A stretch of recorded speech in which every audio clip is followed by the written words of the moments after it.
تو یہ حدیث بھی ثابت ہوئی، قرآن کی آیت بھی ہم نے جان لیا، تو پتہ چلا کہ انبیاء شہداء وہ اپنی قبروں میں زندہ ہوتے ہیں۔ اور مسلم شریف کی میں نے حدیث سنائی ہے کہ نبی پاک کہتے ہیں میں نے حضرت موسیٰ کو معراج کے سفر میں اپنی قبر میں نماز پڑھتے ہوئے دیکھا۔ اور سنو میرے آقا صلی اللہ تعالی علیہ وسلم بھی اپنے مزار پر انوار میں زندہ ہیں۔ امام عبد الوہاب شعرانی فرماتے ہیں آقا اذان و اقامت کے ساتھ نماز بھی ادا فرماتے ہیں۔ ہاں، قبر انور میں اذان و اقامت کے ساتھ نماز ادا ہوتی ہے، اور دیگر انبیاء کرام بھی اپنی اپنی قبروں میں نماز ادا فرماتے ہیں۔ تو کیا شان ہے میرے آقا علیہ الصلوۃ والسلام کی، انبیاء کی، صحابہ اور اہل بیت کی۔ اب آگے چلیے، اس طرح ایک اور مسئلہ بھی حل ہو گیا کہ قبور مسلمین پر جانا۔ لوگ کہتے ہیں قبرستان کیوں جاتے ہو، مزار پر کیوں جاتے ہو؟ پیارے آقا علیہ الصلوۃ والسلام معراج کی رات حضرت موسیٰ کی قبر سے گزر رہے ہیں۔ اچھا، پھر نبی پاک احد شریف بھی جایا کرتے ہیں، بار بار جایا کرتے۔ شہداء احد کی کیا شان ہے، مدینہ پاک میں یہ قبرستان موجود ہے، اور جہاں سید الشہداء سیدنا حمزہ کا مزار بھی ہے۔ بلکہ اتنی پیاری بات نبی پاک نے فرمائی جس کا مضمون ہے کہ شہداء احد کو سلام کہا کرو، سیدنا امیر حمزہ کو سلام کہا کرو، کہ جو ان کو سلام کہتا ہے یہ قیامت تک سلام کہنے والے کو سلامتی کی دعا سے نوازتے ہیں۔ تو مزارات اولیاء پہ جانا، صحابہ کے مزار، انبیاء کے مزار پہ جانا، یہ کوئی پرابلم نہیں ہے۔ اچھا، ایک اور بات، نبی پاک نے مدینہ پاک میں نماز پڑھی، بیت اللحم جہاں حضرت عیسیٰ کی ولادت ہوئی وہاں نماز پڑھی، پیارے آقا علیہ الصلوۃ والسلام نے کوہ طور پر نماز پڑھی۔ تو پتہ یہ چلا کہ مبارک مقام، متبرک مقام پر جا کر عبادت کرنا یہ بھی نبیوں کا طریقہ ہے، یہ پیارے آقا کا طریقہ ہے۔ تو اگر کوئی جا کر کسی بزرگ کے مزار کے پاس جا کر فاتحہ پڑھتا ہے، وہاں قریبی مسجد میں جا کے نوافل پڑھتا ہے، قرآن پڑھتا ہے، تو اس میں کوئی کسی قسم کا مسئلہ نہیں ہے۔ اب آگے چلتے ہیں، اب نبی پاک پہنچ گئے مسجد اقصیٰ، آئے ہائے، مسلمانوں کا قبلہ اول۔ اور آپ کو پتہ ہے وہاں کیسی نماز ہوئی ہے؟ کائنات میں ایسی نماز کبھی نہیں ہوئی ہے۔ سارے انبیاء صف بصف کھڑے ہیں، اور میرے آقا پہنچتے ہیں، اور جبریل امین نبی پاک سے عرض کرتے ہیں حضور آپ نے امامت کرنی ہے۔ سارے نبیوں کی امامت نبی پاک نے بیت المقدس میں فرمائی، اور سبحان اللہ، اب نبی پاک علیہ الصلوۃ والسلام نے جو نماز پڑھائی نا، 2 رکعت نماز پڑھائی تھی۔ پہلی رکعت میں میرے آقا نے سورہ کافرون کی تلاوت فرمائی، دوسری رکعت میں سورہ اخلاص کی تلاوت فرمائی۔ انبیاء کی 7 صفیں تھیں، ان میں 3 صفیں مرسلین کی تھیں۔ ذرا سوچو تو صحیح کیسا منظر ہوگا کہ مقتدی ہیں سارے انبیاء، مقتدی ہے سارے انبیاء، مصطفیٰ امام ہو گئے۔ یہ کیسی نماز ہے؟ بریلی کے تاجدار کہتے ہیں آؤ میں بتاتا ہوں اس میں راز کیا ہے، یہ نماز اقصیٰ کیوں کروائی گئی۔ اللہ اکبر، آپ فرماتے ہیں نماز اقصیٰ میں تھا یہی سر، عیاں ہو معنائے اول آخر، ہے دست بستہ پیچھے حاضر۔ جو سلطنت آگے کر گئے تھے، جو پہلے سلطنت کر گئے، جو انبیاء پہلے گزر گئے، انہیں بھی بتانا تھا کہ امام الانبیاء، ساری دنیا کو گویا یہ پیغام دیا گیا کہ یہی آقا ہے، یہی امام الانبیاء ہیں۔ اے میرے پیارے اسلامی بھائیوں، اب اس کے بعد 7 مزید مقامات ہیں جہاں نبی پاک نے نماز پڑھی، اور وہ 7 آسمان ہیں۔ آقا ہر نماز پر 2 رکعت ادا کرتے کرتے اوپر گئے۔ اب ذرا غور کرنی ہے، اب میں اپنے بیان کے پیغام کی طرف آتا ہوں کہ یہ اسرا کا سفر جو ہے، یہ معراج کا جو سفر ہے، یہ جاتے ہوئے بھی نمازیں ہیں، قدم قدم پر نمازیں ہیں، قدم قدم پر سجدے ہیں، اور جب رب کی بارگاہ میں پہنچے تو وہاں سے تحفہ بھی نماز کا ملتا ہے۔ آپ کو پتہ ہے 3 تحفے ملے نبی پاک علیہ الصلوۃ والسلام کو اس رات، اللہ کی بارگاہ سے 3 خاص تحفے ملے ہیں۔ سورہ بقرہ کی آخری آیات یہ پڑھتے رہا کرو، آمن الرسول سے۔ یہ جو آیتیں ہیں نا، یہ بڑی کمال کی آیتیں، بڑی مقبول دعائیں قبول ہونے والی آیتیں ہیں، تو اس کو یاد کر لیں، نماز میں بھی پڑھا کریں، دعا میں بھی پڑھا کریں۔ اور پھر فرمایا دوسرا تحفہ 5 نمازیں، اور تیسرا تحفہ یہ ملا کہ شرک اور کفر سے بچنے والے جتنے امتی ہیں ان کی بخشش کر دی جائے گی۔ تو اب نماز کا جو تحفہ ملا نا، یہ نمازیں تو ملی تھی 50۔ آپ جب واپس آئے تو حضرت موسیٰ علیہ السلام نے آپ سے ملاقات کی۔ اب حضرت موسیٰ کی سپیڈ دیکھیں، تھوڑی دیر پہلے قبر میں نماز پڑھ رہے ہیں اور پیارے آقا سے آسمان پہ ملاقات بھی ہو رہی ہے۔ تو نبیوں کو اللہ نے بڑے کمالات سے نوازا ہے۔ تو جب حضرت موسیٰ کا یہ عالم ہے تو پھر ہم کیوں نہ کہیں کہ فریاد امتی جو کرے حال زار میں، ممکن نہیں کہ خیر بشر کو خبر نہ ہو، آقا بھی ہماری مدد فرمائیں گے۔ اب آقا سے حضرت موسیٰ عرض کرتے ہیں حضور 50 نمازیں آپ کی امت نہیں پڑھ سکے گی، اب جائیے کچھ کم کروا کے آئیے۔ میرے آقا پھر جاتے ہیں، عرض کرتے ہیں 5 کم ہو جاتی ہیں تو حضور پھر جائیے یہ بھی زیادہ ہے. آقا پھر جاتے ہیں 40 ہو جاتی ہے. بار بار عرض کرتے ہیں, نبی پاک بار بار جاتے ہیں. 9 بار نبی پاک جاتے ہیں بارگاہ الہی میں. اب کتنی ہو گئی؟ 5. حضرت موسیٰ عرض کرتے ہیں حضور یہ بھی زیادہ ہیں, مجھے بنی اسرائیل کا تجربہ ہے, اب یہ بھی کم کروائیے. اللہ کے حبیب فرماتے ہیں اب مجھے شرم آتی ہے.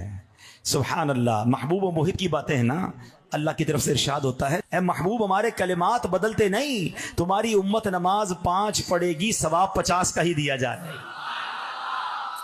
اب اس میں بھی بڑے مسئلے حل ہو گئے جناب کہ حضرت موسیٰ علیہ السلام تو دنیا سے پردہ فرما چکے تھے صدیوں پہلے, صدیوں کے بعد بھی مدد کر رہے ہیں. جو کہتے ہیں دنیا سے جانے کے بعد اللہ والے مدد نہیں کرتے, پھر تو ان کو 50 نمازیں پڑھنی چاہیے.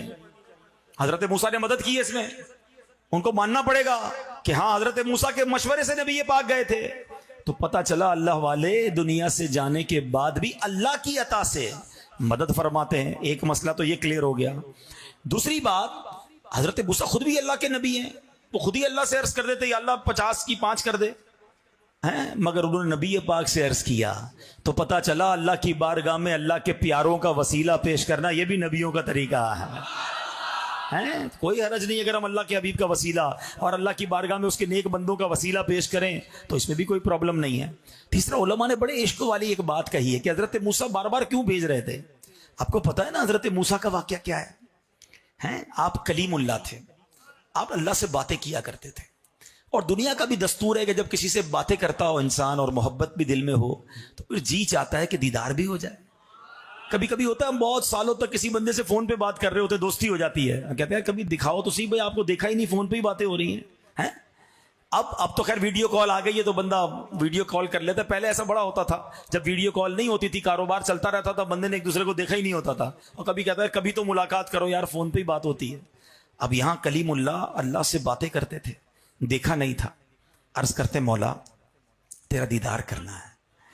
ارشاد ہوا لن ترانی, اے موسیٰ تم مجھے نہیں دیکھ سکو گے. عرض کی یا اللہ دیدار کروا دے. تو اب کوہ طور پر ایک تجلی نازل کی گئی, دیدار نہیں ہوا, اللہ نے اپنی تجلی بھیجی. حضرت موسیٰ وہ تجلی دیکھ نہ سکے, تاب نہ لا سکے, آپ بے ہوش ہو گئے. ٹھیک ہے, آپ نے صلاۃ والسلام میں ایک شعر کو بہت بار سنا ہوگا, اب آج ذرا سمجھو. ایک طرف حضرت موسیٰ تاب نہ لا کر بے ہوش ہو گئے ہیں, اور دوسری طرف اپنے حبیب کو بلایا جا رہا ہے, دیدار کروایا جا رہا ہے, جلوے دکھائے جا رہے ہیں. فرق دیکھو حبیب اللہ اور کلیم اللہ میں. اور یہ شعر آپ نے کئی بار صلاۃ والسلام میں سنا ہوگا کہ فرق مطلوب و طالب کا دیکھے کوئی, قصہ طور و معراج سمجھے کوئی. Try to understand the difference between طور and معراج. ان دونوں واقعات میں فرق سمجھو. قصہ طور و معراج سمجھے کوئی, کوئی بے ہوش جلووں میں گم ہے کوئی. سمجھ آ رہی ہے؟ کوئی بے ہوش جلووں میں گم ہے کوئی, کس کو دیکھا یہ موسیٰ سے پوچھے کوئی, آنکھ والوں کی ہمت پہ لاکھوں سلام. یہ شان ہے حبیب اللہ کی. ٹھیک ہے نا. اچھا, اب حضرت موسیٰ کے ساتھ یہ واقعہ تو ہو چکا تھا, وہ دیدار تو کر نہیں سکے تھے. انہوں نے کہا کہ نبی پاک دیدار کر کے آئے ہیں. اچھا, یہاں بھی ہوتا ہے ایسا, عاشقوں کے انداز ہوتے ہیں. اب کوئی بیچارہ غریب, کوئی دور مدینہ نہ دیکھا ہو, جس نے تڑپ رہا ہو, مدینہ دیکھا نہیں اس نے, اب کوئی مدینے سے آتا ہے تو کیا کہتا ہے یار تمہاری آنکھیں دیکھ لوں جس نے مدینہ دیکھا, میں ان آنکھوں کو چوم لوں جس نے مدینہ دیکھا. وہ شاعر کہتے ہیں نا, ان کی آنکھوں کا نور تو دیکھو جن کا دیکھا ہوا مدینہ ہے, جن کا دیکھا ہوا مدینہ ہے. ہم نارملی یہ کرتے ہیں نا کہ جو مدینہ دیکھ کے آتا ہے بندہ کہتا ہے میں اس کی آنکھیں دیکھ لوں. حضرت موسیٰ نے کہا میں نے تو رب کو نہیں دیکھا, محبوب ابھی تازہ تازہ دیکھ کر آئے ہیں. کہا حضور ذرا دوبارہ جائیے نا, 5 نمازیں اور کم کروا کر آئیے. آقا رب کی بارگاہ میں گئے, واپس آ رہے ہیں, حضرت موسیٰ پھر ان آنکھوں کو دیکھ رہے ہیں. حضور دوبارہ جائیے. حضور دوبارہ جاتے ہیں, دوبارہ آتے ہیں, حضرت موسیٰ پھر ان آنکھوں کو دیکھ رہے ہیں. یہ آنکھیں رب کو دیکھ رہی ہیں, حضرت موسیٰ ان آنکھوں کو دیکھ رہے ہیں. اچھا, ایک اور بڑا کمال کا سوال ہے کہ معراج کی رات پھر حاضری کتنی بار ہوئی؟ آقا رب کی بارگاہ میں گئے کتنی بار؟ ایک بار تو بلایا گیا. اب بڑی کمال کی بات کہنے جا رہا ہوں, بات بڑی باریک ہے. کوئی بہت بڑا دربار ہو, کوئی بہت مشہور آدمی ہو, کوئی بڑا دنیا کا صدر وزیر اعظم ہو, ہمیں اپوائنٹمنٹ ملے, ہمیں بلایا بھی جائے, ہم ایک بار تو اس کی اجازت کے ساتھ جا سکتے ہیں, مگر باہر نکل کر دوبارہ نہیں جا سکتے ہیں, کیونکہ دوبارہ اجازت لینی پڑے گی نا. اس نے تو ایک بار بلایا تھا. مگر یہاں تعلق کیسا ہے کہ بار بار جاتے ہیں, بار بار آتے ہیں. ارے کمال ہے, جب جائے جاتے ہیں, جب چاہے آتے ہیں. یہی بات تو بریلی کے تاجدار کہتے ہیں نا, کسرے دنا تک کس کی رسائی, کسرے دنا تک کس کی رسائی, جاتے یہ ہیں آتے یہ ہیں, صلی اللہ علیہ وسلم, صلی اللہ علیہ وسلم, صلی اللہ علیہ وسلم. ہمیں اس بات کا فخر ہے, ہمیں اس بات کی خوشی ہونی چاہیے, ہمارا ایمان مضبوط ہونا چاہیے کہ میں جس نبی کا امتی ہوں نا, اس کی رسائی بڑی کمال کی ہے, ان کی اپروچ بڑی زبردست ہے, ان کی رسائی کیسی ہے. اور سنو, صرف معراج کی رات رسائی نہیں تھی, بلکہ محشر کے دن بھی انہی کی رسائی ہوگی. ہاں, ساری دنیا دیکھے گی کہ کسی اور کی نہیں چلنی. چلنی کس کی ہے؟ آؤ بریلی کے تاجدار بتاتے ہیں, سنتے ہیں کہ محشر میں صرف ان کی رسائی ہے. He is one and only. کہ محشر میں صرف ان کی رسائی ہے, سنتے ہیں کہ محشر میں صرف ان کی رسائی ہے, گر ان کی رسائی ہے لو پر تو بنائی ہے. اب سب ایسے آقا ہیں جن کی معراج کی رات بھی رسائی ہے, بارگاہ الہی میں رسائی ہے, معراج میں رسائی ہے. تو پھر تو اس آقا سے تعلق مضبوط کر لو نا, کیونکہ انہوں نے ہی کام آنا ہے, انہوں نے ہی شفاعت کرنی ہے, انہوں نے ہی بخشوانا ہے. اگر وہ ناراض ہو گئے تو مارے جائیں گے. ہاں یاد رکھنا, اور کوئی نہیں ہمارا, ہمارے پاس انہی کا آسرا ہے. اور ہم یقین کریں پچھلی امتوں سے زیادہ لکی ہیں کہ ہم آقا کے امتی بنے ہیں. میری خوش قسمتی میں تیرا امتی. یقین کرو لکی ہم. کسی اور امت میں بھی پیدا ہو سکتے تھے نا, کسی اور نبی کے زمانے میں پیدا ہو سکتے تھے. یہ اللہ نے مجھ پر اور آپ پر احسان کیا ہے کہ سرکار کا امتی بنا دیا ہے. اب جب امتی بنے ہونا, غلام بنے ہونا, تو پھر پکے غلام بنو نا, سچے عاشق بنو نا. نماز کتنی بڑی نعمت ہے آپ کو پتہ ہے. جتنے احکام, روزہ, زکوٰۃ, حج, اسلامی احکام جبریل امین آقا کی بارگاہ میں زمین پر لے کر حاضر ہوتے تھے, مگر نماز کی اہمیت سمجھو کہ محبوب کو لا مقام پر بلا کر عطا فرمایا گیا ہے, سدرۃ المنتہا, اور اس سے آگے بلا کر دیا گیا ہے. سوچو نماز کی اہمیت کیا ہے. اور سبحان اللہ, سنو کہ جو نماز ہے نا, وہ نماز مومن کی معراج ہے.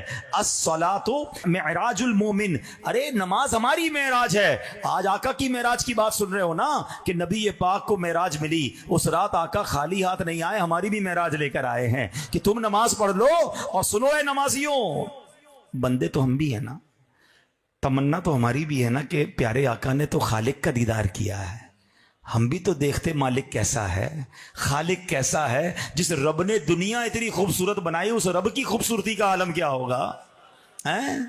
مگر ہم تو بندے ہیں, ساڑی تو کوئی پہنچ ہی نہیں ہے.